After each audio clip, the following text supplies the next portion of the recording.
Farm-to-table restaurants are known for local farm food. But what about the wine list? For one local chef, local wine is just as important on the menu. Hi, I'm Steve Ammerman, New York Farm Bureau Director of Communications. New York has nearly 500 wineries with 35,000 acres of vineyards spanning every region across the state. We're one of the largest grape producers in the country, and the wines are increasingly gaining in notoriety and winning awards. And if you visit the Marshal, a restaurant in Manhattan, you're guaranteed to try many good ones. Charlie Marshall is the chef and owner of the restaurant. He's also the president of the New York Wine and Grape Foundation Board. We spoke to Charlie about running the restaurant that works closely with local farms and wineries and what the present and future look like for grape growers in the state.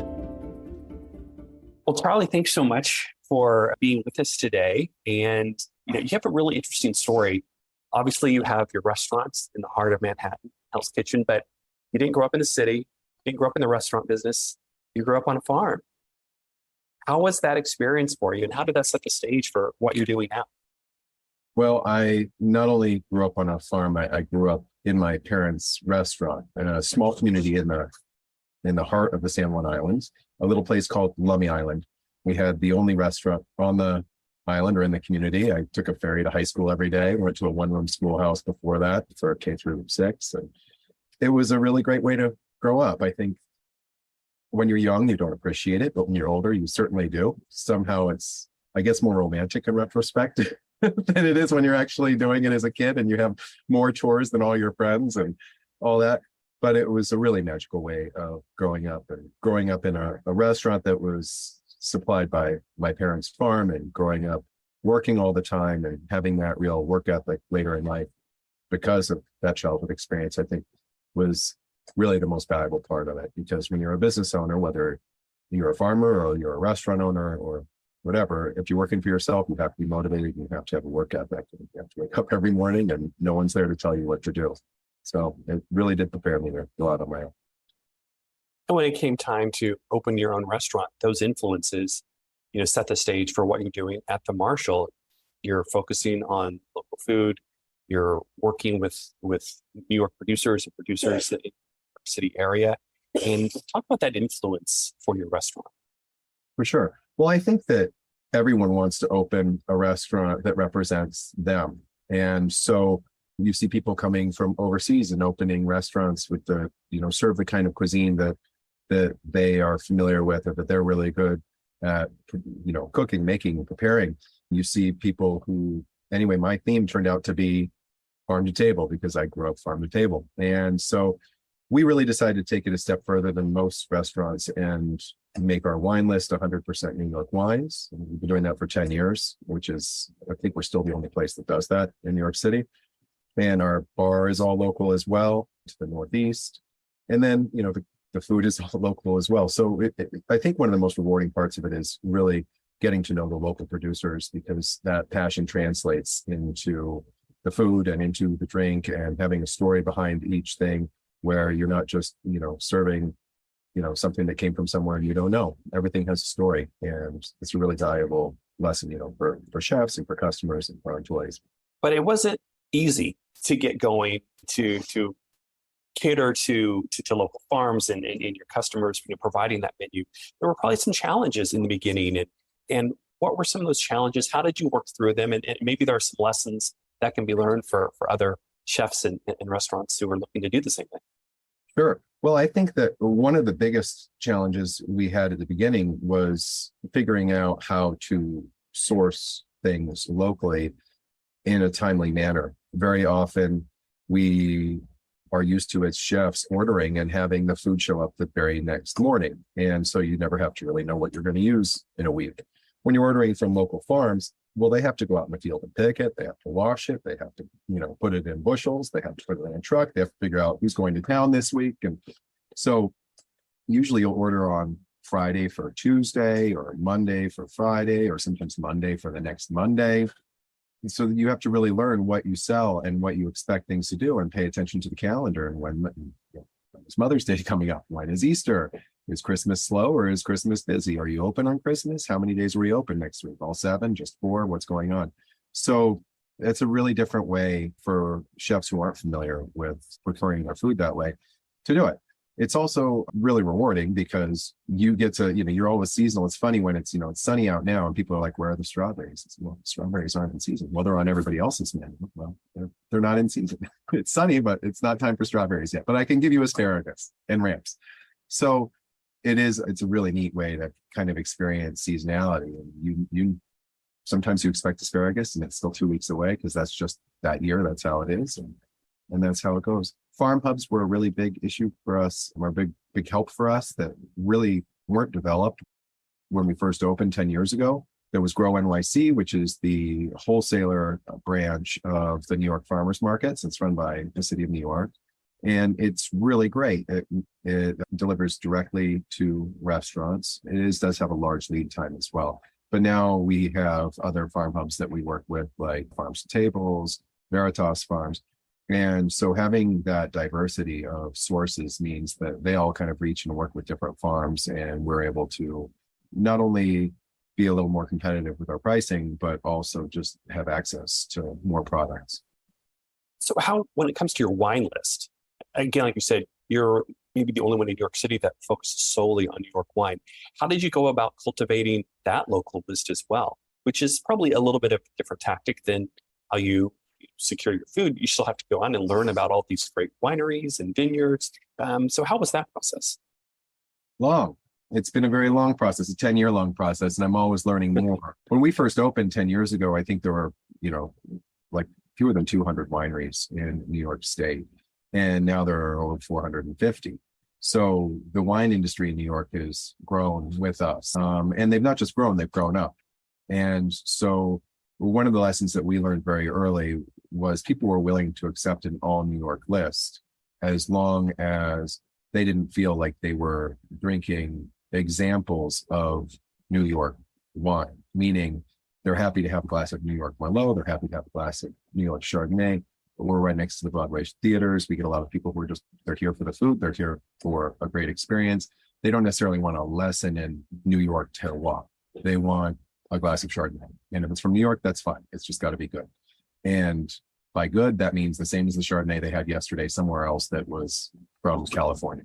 So we kind of had to learn to adapt to our customers and what we offered, at least by the glass, and then kind of make our educational moves about how New York wine tastes and what the unusual things that are going on in orange wines, and pushing things like lower alcohol and higher acid kind of in our bottle sales, but really trying to be approachable with the things that we sell by the glass. And I think that people appreciate that and enjoy it. We sell a lot of New York wine.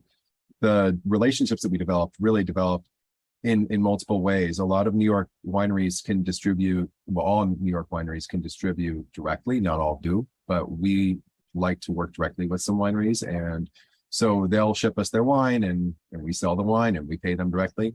Then others work with distributors, and we will work with those distributors and get that wine in. And some wineries just prefer to do it that way or feel like they get more market exposure or whatever. But the direct is really nice because I can find a winery that I really like, and they may not be selling to anyone in New York City, and I can be the only person carrying their wine in New York City because they just ship it to me, or their uncle is coming down to the city or up to the city the next week, and they'll throw 2 cases in the back and they'll invoice me. So it's really a much more personal way of doing business when you're doing that kind of direct business with the wineries, and we appreciate it.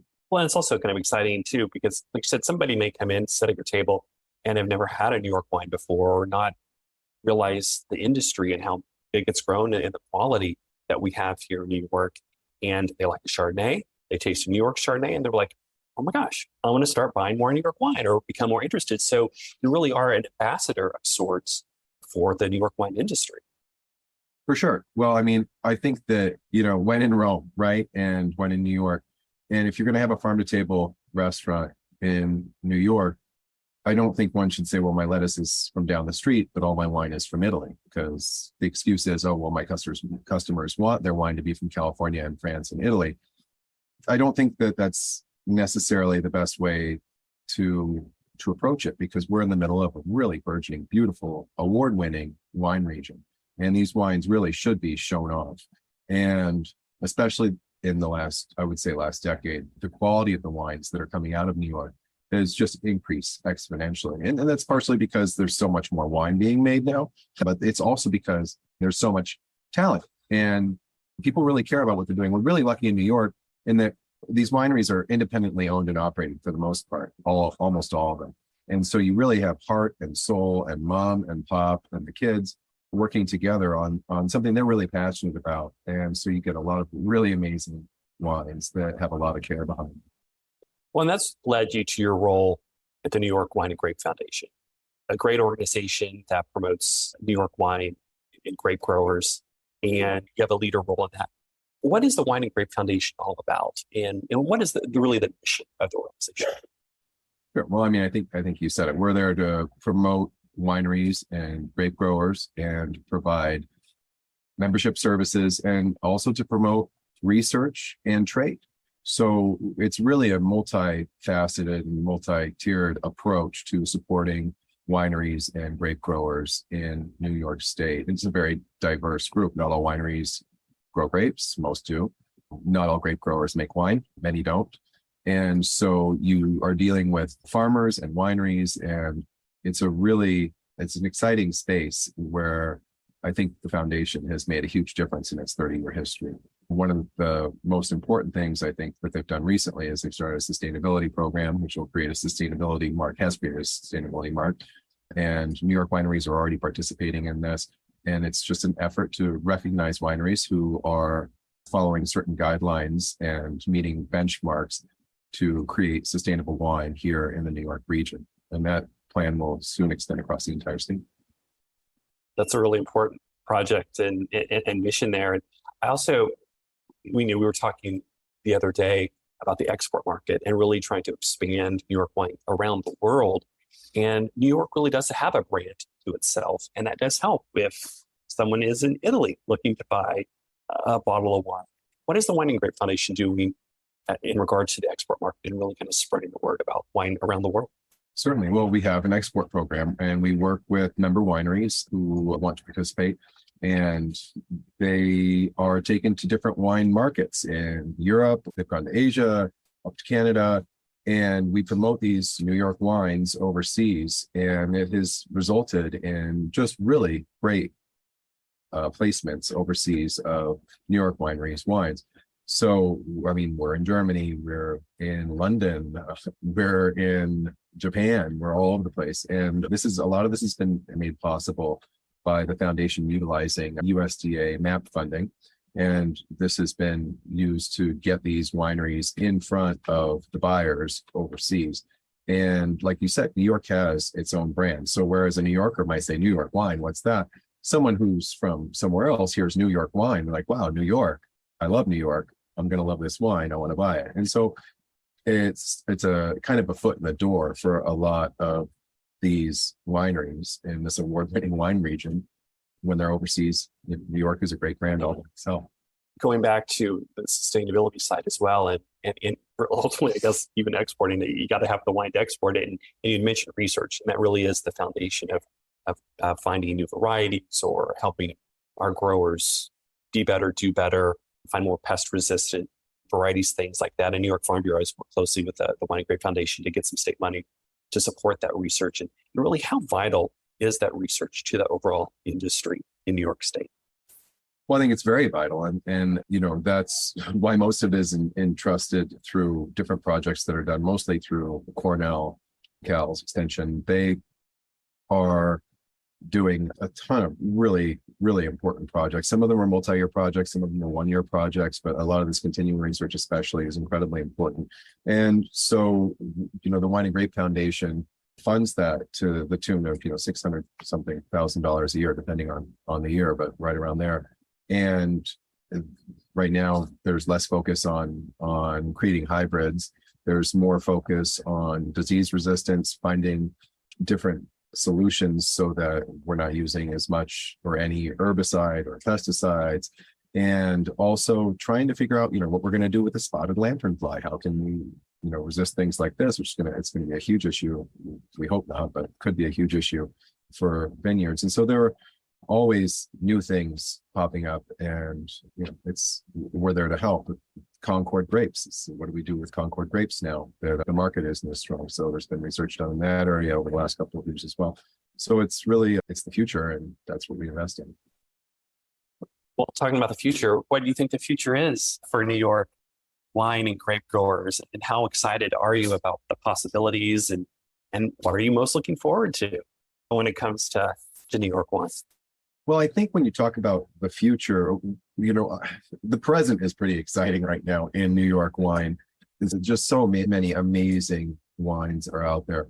I do think that there are a lot of wineries now. There are 450. I've heard, some winery owners even kind of complain maybe there are too many places for people to go. I tend to think that the future of New York wines is really trying to get more people in the New York metro area out to Long Island and up to the Finger Lakes and up to the Hudson Valley and up to the Lake Erie region to those wineries for short vacations. I think that that's really important. I think, you say, oh no, there are 450 wineries and there are too many places to go, but millions of people are here in New York. And if we have 20,000 restaurants in New York and there are enough people to fill them, then certainly 450 wineries shouldn't be an issue. So I'd love to see more of that in the future. And that kind of, which the Wine and Grape Foundation is investing in really, getting people on their cars and upstate and out to Long Island and really trying to make sure that New Yorkers know about this wine region there, because so many really don't, like you said before. I think the other side of the future of New York wine is one of huge advantages environmentally, where you look at other wine regions, the three other largest wine regions, where New York is the third largest, then there's Oregon is fourth, Washington State is second, California is first. The West Coast is, and I should know, that's where I come from originally, is faced with some pretty enormous challenges over the next, decade or two that they're going to have to learn to, they're going to have to address or adapt to. Mostly fire and water pressure, which we've all seen on the news, these whole vineyards on fire and droughts. And, thank goodness they had a wet winter this year. But that is pushing a lot of talent out here. And I think that it's going to be very beneficial for New York over the next 10 and 20 years, as we see that New York is not experiencing fire pressure, we're not experiencing water issues. And it's just going to make for even better wine. As more talent comes out here, more investment comes out there. Yeah, and I think that could be said really for all of New York agriculture, how it's positioned because of, we're lucky that we have the natural resources and the climate that we do have here in New York State. I think just one of the interesting things that you were talking about, or a lot of people may not realize, is that you said, hey, you could take a trip to Long Island, the Finger Lakes, upstate New York, or the North Country. There literally are wineries in every region of the state. It's not just one particular area. The industry is large and it's thriving in every part of New York. And I think that's really exciting. Yeah, it really is. And it's funny because people say, what is New York wine like? And you kind of have to say, well, it's a really big state with very different environments. And so Hudson Valley wines are different than wines from way up in Thousand Islands and, Alexandria Bay. And those are different than the ones in the Southern Tier. And then you go out to Long Island and Finger Lakes, and everything is a little bit different. And the weather is different, and the challenges are different for the farmers in each of those areas as well. So not only do we have different areas, all these different areas with great wineries, but they're all very different and they're very diverse, and that's reflected in the wines. Well, hopefully when folks are traveling around, not just to wineries, but going into the city, they can go to the Marshal, have a great meal, have a great glass or two of New York wine, really enjoy themselves. So Charlie, really thank you today for talking to us and learning a little bit more about the New York wine industry. And we wish you and the restaurant and our wineries the best of luck. Yeah, well, thank you very much. We look forward to having any of the Farm Bureau podcast listeners in. Ask for me when you come. I'll say hi. The Marshal is located on 10th Avenue in Hell's Kitchen neighborhood of Manhattan. And for more information and to check out their wine list, go to its website at the-marshal.com. The Wine and Grape Foundation can be found at newyorkwines.org. Thanks for listening to today's podcast, edited by Seth Moser-Katz. And as always, remember to thank a farmer for all that they do.